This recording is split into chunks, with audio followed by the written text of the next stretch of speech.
Yo, did you grab the woods? No, we was just in the store. You ain't grab them? No, why'd you think that? I got the weed. I got the weed. You forgot the weed. Oh my God, I knew it was true what people said about you, man. What do people say?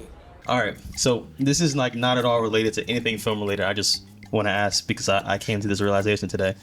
Do y'all hand wash y'all dishes or put them in a dishwasher? Hand wash. Both. I say both. I mean, it depends on the situation. Yeah. I do a hand wash first and then like a basic hand wash and then put it in the You dishwasher. hand wash them, man? Yeah. I totally did not notice. Like, people were like, first of all, I know people stored their dishes in their dishwasher. That's beyond me. I do that, but that's because I'm lazy. See, that's different. And I just don't put them away. That's different. That's different. I know about that. I know about I that. didn't know, but in my 23 years of life, man, I just found this out today. Yeah. Well, yesterday. Today. Yeah. I think that's a little dirty, but that's just me. I just didn't know. Now I'm like, I didn't know people didn't have dishwashers in their houses, because I thought that was like a staple, like a oven. It's like this, I thought it was the same thing. You know why you thinking that? Because, you know what I'm saying? Generation Z. Generation Z. First of all, I guess, man.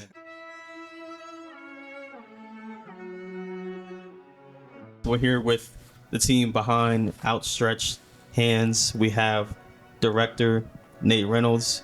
We have cinematographer Chris Rivera, and we have the writer and producer. Well, I guess, are you producer as well? Yeah, co-producer. And then we have the writer and producer Tayvon Bradford. Tayvon. I knew I was gonna. Yeah. Man, Everybody feels I stopped. You heard me stop, right? You saw me stop. Yeah. I'm like, don't mess it up, and I still messed it up. Tayvon Bradford. Oh my gosh, man. Can I just make a statement real quick? Yes. You know what I'm saying? This is not an alcoholic drink. This is just juice. So, yeah. All right. Anyways, man. Anyways, so we're here. We're just gonna talk about the film a little bit. First, what how did this all kind of start? Like, the team kind of come together? Guess Tater can start it off. Well, I had went to the seminar, right? And I met Nate and Dev G, the actor, the one played Caleb. I met him that night, and I wasn't even sure if I was going to pick this out as far as like go over my first film. And I met him at a seminar, and we just started chatting up from there. And I just came to him in the right situation, and he just put his vision with my vision with Chris. We did it like that. Yeah. Can I add on? Yeah. Yeah. We met at the Black De Niro Get Started Now seminar back in like October, I think it was, or September 2024. Tapped in with Tater and everything. Me and Dev tapped in. It's pretty cool. And then like New Year came, 2025, and then I don't know how we started talking again. I think it's through like Instagram or whatever. Yeah. And we was talking a little bit. Because I had your number, I had your Instagram. Yeah, and then I seen all your work, and it was like, dang, I gotta go with this guy. Like, yeah, he just reached out to me, and then we kind of made something happen there. And then I was like, yo, I'm gonna find you the team. I'm gonna find you. He already mentioned Dev and everything, but then I was like, yo, Quan hit me up saying he wanted to start tapping in with acting because like on Instagram, like he was seeing like me post all these things and everything. But after that, I was like, all right, we're gonna get Quan. Maybe Quan submitted his self-tape and everything. And I was like, I probably would already start talking to Chris by that time. Mm-hmm. And, we were just working some things out. Because I was like, you know what? I never had Chris DP a project yet. And we worked on a music video. He was the DP for Dev Patrick's music video. Dev Patrick was actually the production assistant on Outstretched Hands. Shout out to Dev. Shout out to Dev. But like after that music video, I wanted to work with Chris like more. So I'm like, let me tap in with Chris. I think this would be a good project for us to collab on. Cool. I mean, it all came together. You know what I mean? It came together. I know when I watched the first time, what I told Chris was, I'm like, man, how did y'all shoot this at night? Like, he's like, man, we just use these little lights. You know what I mean? We just put them up in the car. These little lights, man. These lights are awesome. Like real, like nerdy, like cinematographer stuff, right? But no, it all came together like perfectly, man. Congrats on that. Congrats on this man right here. Got the I don't even know what the name of the award was, but he got an award. Yeah, I did. It was a June DMOFF Film Festival. Best cinematography for that. So I'll take it. Congrats. Thank you. No, like I said, it all came together well.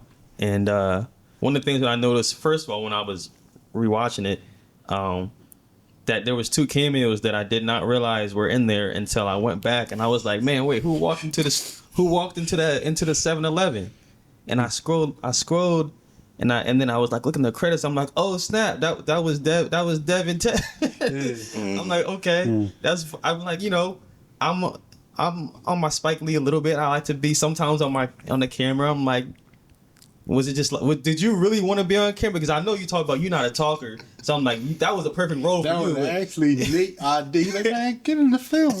Well, yeah, because it's like, it was Chris, because Chris was like, I think Chris said, like, it'd be more natural if somebody walks in there. Like, So I was like, you know what? Well, we're not even about to ask nobody. Let's just use a producer and production assistant. That's easy. Right, because I saw the red beanie, and I was like, wait a minute. Oh yeah, he wearing I said, hold on. that thing for I was like 4 years. I said, hold on a second, man. No, but that's something like people don't think about when you're doing film. It's like, how do you make it feel more natural, like it's a lived-in world. So that's one of those things that I was like, okay, they know what they're doing a little bit, man. Like they, just that one little bit. Yeah. It adds more than what you think it does. So I'll talk about a little bit too about the writing process. Like at the film festival, you talked a little bit about where like the story came from, but you can get into it here a little bit. Like how did that like come to mind for you? Man, it's like with me, I experienced it witnessing from my mother and my big brother going to police brutality growing up. How I was getting raided, or my big brother having a fight with the police at the age of 15. And then years later, just came back again with the Freddie Gray situation. This year was the 10th year since he was murdered by the boy. He murdered, the police beat him that bad. He didn't survive from his injuries and he died. So I just had to like write it. Right. And put it out. Mm-hmm. Yeah. And it's one of those things, like, I feel like when you normally look at like police brutality stories or anything like that, like it normally feels like really just rooted in trauma. And I like what I liked about this I'm like, man, they just feel like normal dudes, like they feel like brothers from around the way. You know what I mean? Like that's how it normally starts. Yeah, Before you get to that fatality. But you don't even see, you don't see that a lot of times. They make it, a lot of times when you're in the media, they make it seem like not that they deserved it, but they just don't highlight like, okay, they was just going to a party. You know what I mean? They was just hanging out. They was, they don't highlight it that way. So like the emphasis on the majority of the film is them just chilling, like them just doing them. So like that's something I liked about it. That stood out for me because it's different from how those stories are normally portrayed in the media. Yeah. Can I actually say something with that? Yeah. With that, when Tay had reached out to me, he's like, yo, I got this script that I want you to read or whatever. And this is like one of the first scripts that he wrote. That's what he told me. Yeah. How long did you say you had that written already before? Like a year and a half. Man. Yeah, so it was just sitting around like you just, so he told me to read it and I read it and I'm like, he wanted his feedback on it and pretty much like if I wanted to direct it or not, take the project on. And I read it, and while I was reading it, when I got to the end, I'm like, what is this? Like, cause like the whole thing is really what y'all was just talking about, just like them, like just like having a good time, going about their regular day. And usually like you might see certain films like they might have a little bit more like for lack of better term right now, like intense like hitting points throughout the film. Right. But this was just like all like regular, just like them just going about their day or night or whatever, and then boom. And it's like, wow. But that's really how it's quick. Yeah. It's quick. That shift is like, it happens, man. Like, it happens so fast. Because what happens normally when you're having been a police situation, you can be going to the market. Yeah. Or you just be in the car with your homeboy, chilling about it, go have some fun, some females. Yeah. To the clubs. And then, and then when that happens, it's like, damn, that's how he died. Yeah. You don't get that to that part, and that part never been seen. Right. How his day was going. Right. And the other thing that stood out for me in the film is on the cinematography aspect. Like I said, I was like, oh man, anamorphics. This is I'm already liking this. but one it being the night, and you're working with darker skin tones, and one of the things that Professor Doyle, well, he's Professor Doyle to me, but Mr. Doyle, y'all, yeah. One of the things that he talks about is like how Hollywood does not really know how to shoot darker skin tones. So like for you coming into that, how was that for you? Because I watched Cake too. I saw Cake. I saw Cake, nice. and I was like, this is crazy. I was like, first of all, he's insane for even coming up with this story, right? But when it comes to like working with the darker skin tones, how is that like approach for you? How do you work on it differently than maybe a basic interview setup or something like that? Yeah. Well, what's funny is basically it might not be the best advice or most scientific for people to say like you don't need to learn the light meters and all that, but I think for a lot of stuff you can really get it's really I hate to say eyeball it, but like false color is great, and it really is super helpful for anything more run and gun or low budget or anything you need to move fast, and it's really about just kind of learning and understanding false color and using that as a spot for where you can find where you need exposure for faces. And the thing about false color, or what's cool, is that it's like, it'll just show you the light, like how much exposure, how much light is on there, so you don't have to. So using that, it can just already guide you where you need skin tones in general to be, regardless of someone's skin color. And so if they have darker complexion or lighter complexion, you can still see on there where the exposure's at, which can help guide you, which is kind of what I've done, is really just that. Like I wish I had a more scientific or a detailed answer, but that's usually how I've been doing it. Yeah, and it's because I'm we're working on with the black magic here too. It's like that was the one thing for me. I'm like, when I'm looking at cameras, man, I need to see the false color because I don't know. All I know is shoot shadow side. That's all I know, man. Like I work with one light. Yeah. I'm like, okay, I'm gonna go next to a window. I'm gonna use that as my motivation, and I'm gonna shoot from the shadow side, and that's it, right? So, and I know a little bit about lenses, but that's it. So like, I'm in the beginning stage. Yeah, that's what I'm saying. So it's like, it's helpful just to be able to see all that. And like we were just talking too about before we started, like with you got the Sony EV 10 you said? Yes. Yeah, like I feel like those are good like beginner like consumer cameras and stuff like that. Yeah. But like once you start thinking like a little, and I've seen some good stuff with those cameras, but it's like, and I got a regular lens, like you said. Right, I'm trying to that's figure what I'm out saying. anamorphic lens. Yeah. And it's a whole different vibe to it. That's when I'm like, okay. And speaking of too, I seen this video, right? I saw this video the other day, and it made me think about stuff. I'm like, I'm gonna have this conversation, especially with Chris. I'm gonna have this conversation. But they talked about shooting at like not wide open on your lens, and I never thought about that. My mindset is, man, I need to get as much light in here as possible. Like this kind of goes into play with guys' film as well, but I need as much light as possible, so that I can see what I need to see. You know what I mean? Because these cameras don't do super well in the dark in the first place.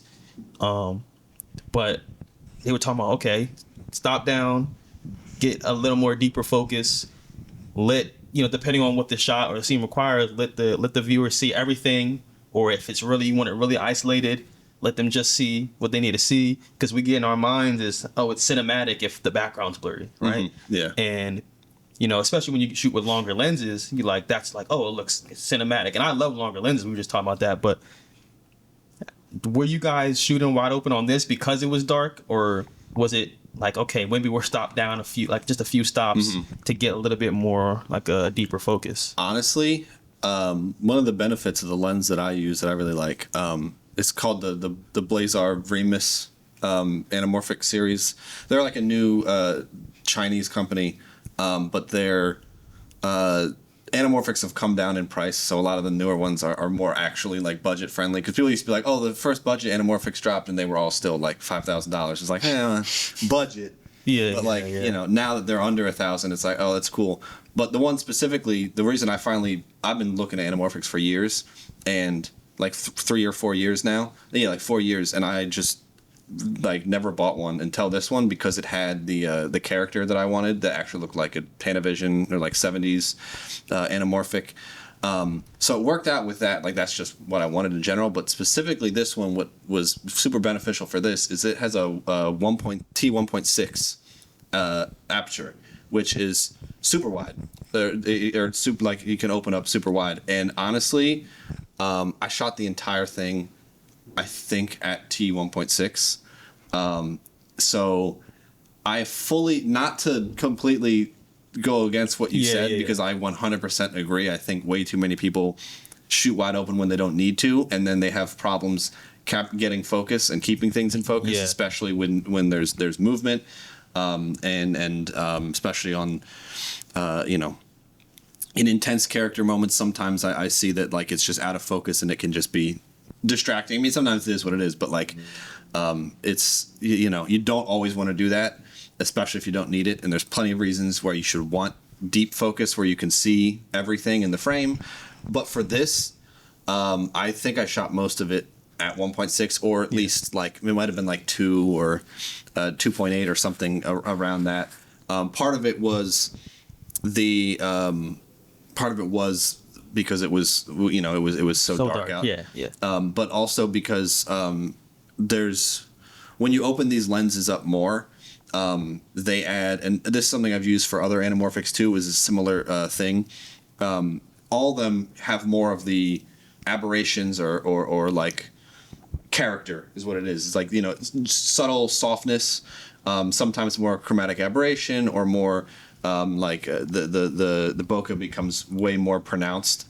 And I like that. And so I like some people talking about the lenses, just anamorphics in general. They'll be like, you don't want to shoot these wide open because it's a little softer. You start to get more of the stuff, and I'm like, I don't know, I like that. I think that adds to the character. Like, I mean, you can kind of see in that shot in the so much of the bokeh is so textured in the back, and like that kind of stuff I like. And so, like, especially for this too, I just kind of wanted to give it more character, give it more punch, and kind of enhance some of that. And so I did end up, because another reason was the Blackmagic cameras are, if you know how to use the ISO, can be fantastic for low light.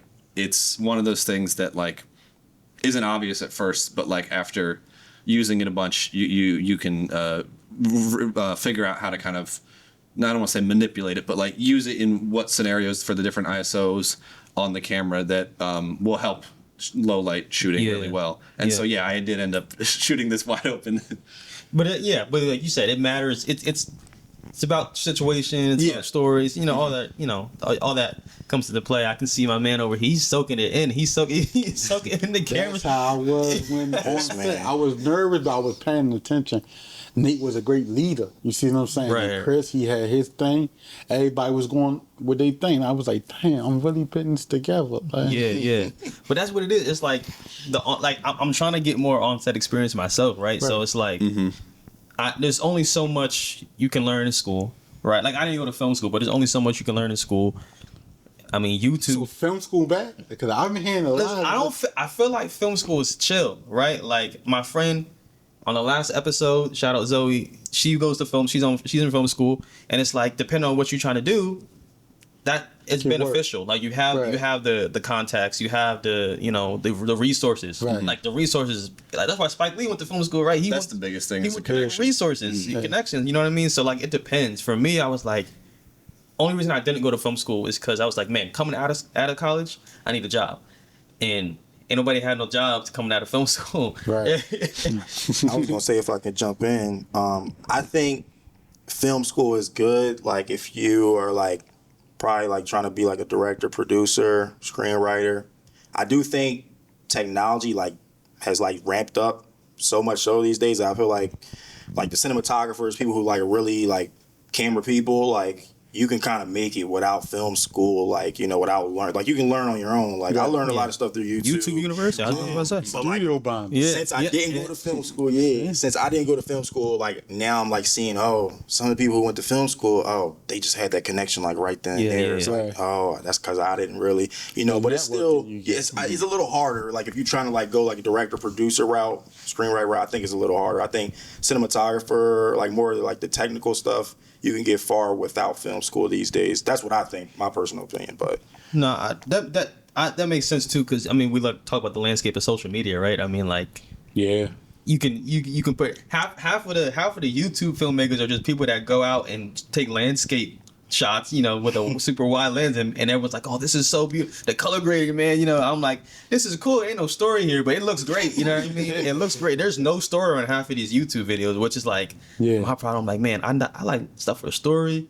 I want to hear people's like thoughts and opinions. So like, it's hard for me to sometimes watch like the travel videos. They look great, but it's like, This is the montage. yeah, this is the montage. It's every video. It's every video. I'm like, how do y'all even get to these spots? Like, who do y'all know that's getting you to these spots? I don't understand. They be in Dubai. Why are you in Dubai?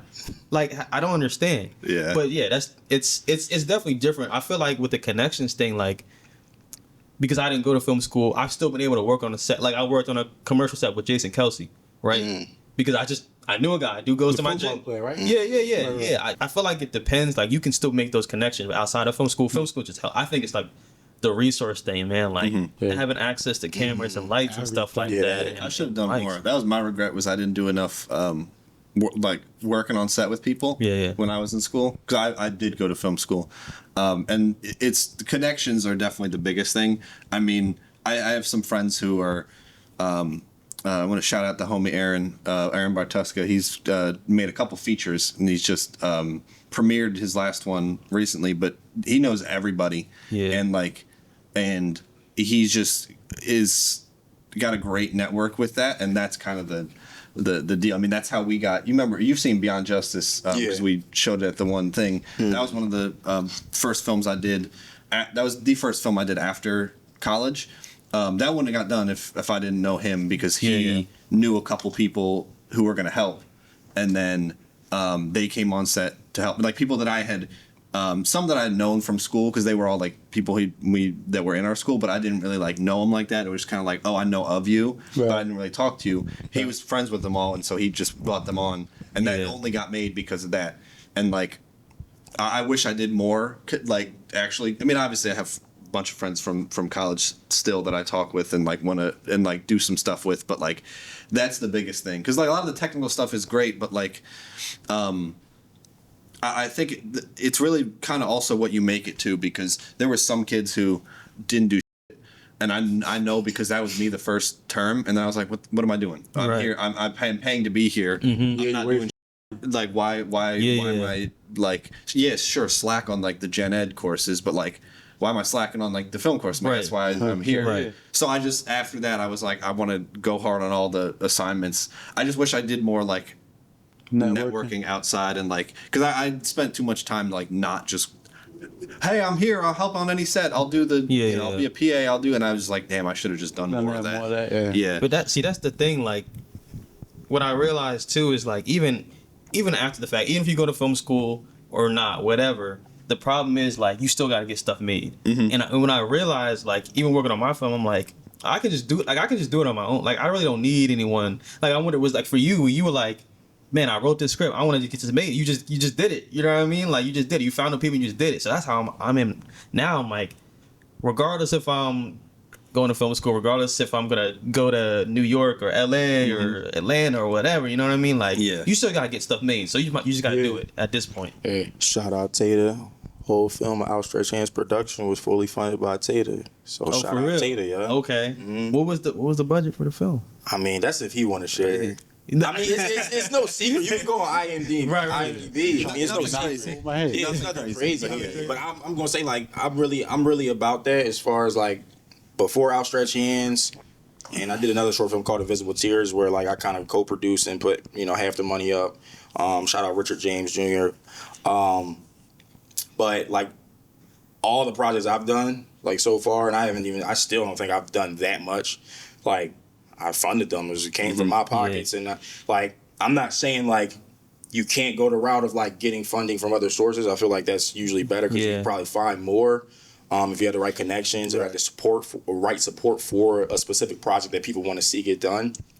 But I'm really about like standing behind what you believe in, like standing behind your own work. So it's like, if you're not going to invest like your own money into it, why would somebody else? And that's the other thing too, because I was going to ask you about funding and stuff like that for the films too, because I'm like, everything I've done, I lost money on, right? You know, because I'm just paying out of pocket for stuff, not crazy expensive stuff, but it's like I'm paying for this.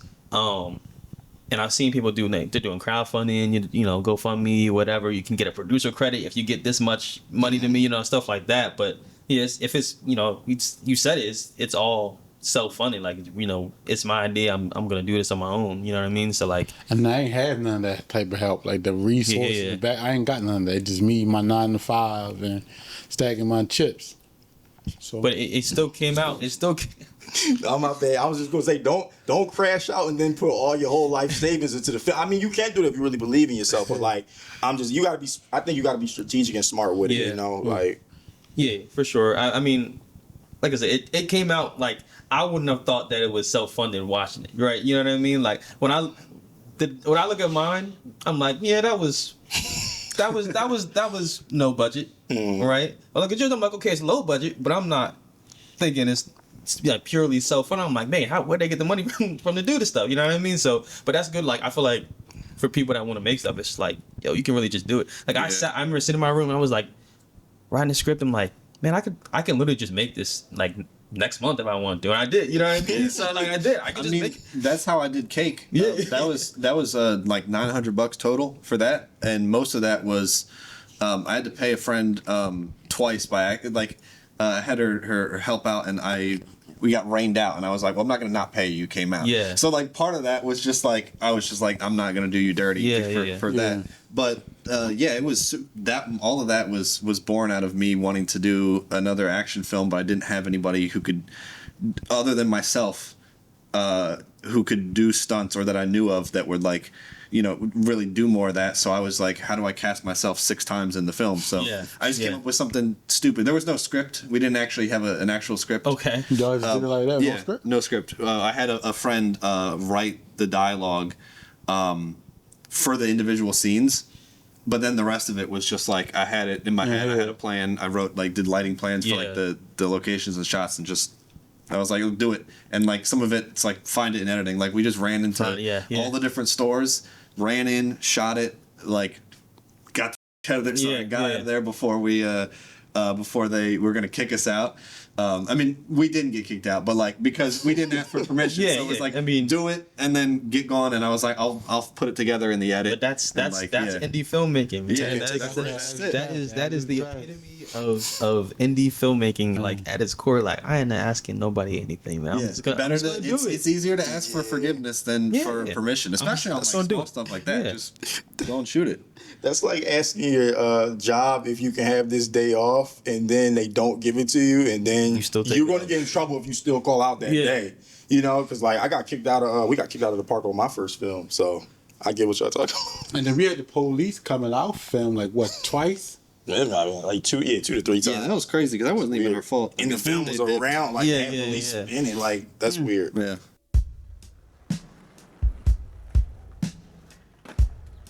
But not so it's funny when you talk about indie filmmaking too. Like you got to wear a bunch of hats all the time too, right? Like I'm always camera op, DP, director, writer, editor, colorist, you know, all that stuff. Not to cut you off, that's what I wanted to do though. Yeah. I wanted to be behind everything, or at least know how to do everything. Yeah. That's my. I want to know how to do stuff. Yeah. But I got to a point where I'm like, that's not good. This is not gonna work out. Like I know whatever I make next, I need a team. You know what I'm saying? I can't. I needed a first AD so bad. Yeah. I did my. You want to know the roles, but you don't want to do them. Yeah. That's basically what I was trying to say. Yeah, and so when I'm looking at the credits for y'all, I'm like, okay, director, producer, writer, producer. Am I missing something else that y'all? Nah. I mean, if you talking about all like the smaller stuff, so like, I mean, for these smaller projects, like, you know, keep it simple as far as the credits, like, I would consider myself the first AD too. Right. You know, like it's just I would consider myself the line producer if we're talking like that, because it's like that's like wearing multiple hats. You know, but I mean, you're not missing anything. If anything, if you're talking about like technical stuff, Chris did the most. That's what I was about to say too. Cause I'm watching. I'm like, okay, I know he was DP. I know he was camera op, and then I was like, man, who who got color graded? And I'm like, oh, he color graded. Then I'm thinking, man, who edited? I was like, was it one of them too? And I was like, then he edited too. I'm like, that. And then I saw, the sound re-recorder or sound mixer. Well, Dev did some of them sound mixing, right? Composing as well. Yeah. Sound mixing was me. I just had the mic with the camera for most of it. Yeah. Because I did see some of the behind the scenes shots, and I'm like, oh, but that's the other thing. It sounds good. Like it doesn't. Sounds beautiful. It sounds really crispy. Like it doesn't. Like I'm like, he put that on the camera. Like that's not like a boom or anything like that. This is the first time I worked on a production like that I directed that like the sound was like very, very nice, and it's like we didn't even have like a designated sound person. I'm just like, wow. Because sound is the hardest thing. Sound is so hard, man. Is that And what that is night your role? when we was at 7-Eleven, it was how hard it was to get them few shots, but it was so much loud noise going around. I'm like, and I heard it on the set. I mean, I heard it on the movie. I'm like, God dang, you're right. Like, how you do this? Like I know you can do Foley and stuff like that and do stuff in editing and post production, but I'm like still like how did you just tap in with that? Because like I mean that seemed like hard to do as far as like the sound, like to get it like I mean, well, for one, shout out that Sennheiser mic. Shout out Sennheiser. Yeah. What's it? 416, 418. I don't remember. They've had that mic since like, I don't know, the 70s or something, right. And it's been just like an industry standard for a while. Right. And obviously they have like more expensive ones now, but it's not cheap. But like it's $416. No, it was $1,000. $1,000. That's like that. That's like the name of the mic is like 4 or something. It wasn't cheap because I was looking at getting one because I'm like I've been like borrowing one and I'm like I need to have my own because it's just easier and especially getting more work. It's just good to have one on hand. And like there was a couple that I was looking at and they were all like good budget options, like $300 or something, and they were all solid. Like I was like, these are good, but like every time I heard sound comparisons, I'm like, this one just sounds better. And I was just like, why am I? I'm like, I'm gonna use it. Like I was just like, I might as well. Like I was like, I always hate like when you hit the button, hit the buy button on something that's like a couple $100 or $1,000. But I was like, I gotta do it. I'll use it. There is no greater feeling. I had this the other day. There is no greater feeling than seeing 0 on my credit card bill on my statement, and then I gotta go get gas, and then it's okay, well there goes $50. You know what I mean? Like yeah. But that was great, Mike. And it's just great all around, and then so that on its own is great quality there. But then a lot of it is just sound mixing in Audition. I was gonna say, did you edit in Premiere? Premiere and Audition, yeah.